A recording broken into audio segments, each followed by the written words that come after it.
and I will always follow what a court says and uphold the law and the U.S. Constitution. Can you tell us what happens next in Colorado? What is the next process step?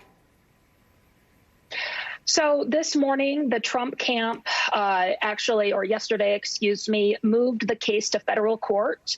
I think Colorado state courts are very well suited for this case. So we are looking at different legal options there. And we'll see how quickly this case moves. But to be very clear, a big point that I think is worth making is that the American people will have a chance to save democracy in 2024. They stepped up to reject chaos in 2018, 2020, 2022. And I am so confident that they'll do that again to protect democracy and make sure that we have a country that lasts centuries to our future. One of the things that Trump has ushered in is to place individuals like yourself into the limelight in the public arena and into these extraordinarily novel, to use your word, legal circumstances. And I wonder how that feels for you at a personal level.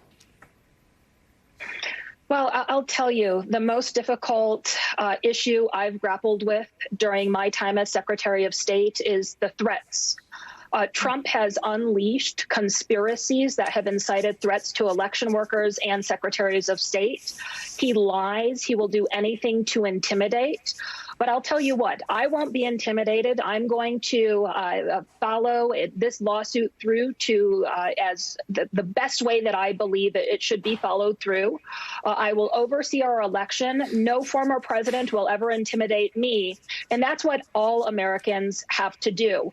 We cannot allow the gravity of the situation to put us into despair. We have to stand up, protect our democracy. That includes litigating cases, showing up at poll workers, and showing up to vote next year. It's an extraordinary answer. It wasn't necessarily what I expected, but as I just said to Speaker Pelosi, I asked her if it was an act of personal defiance to run again.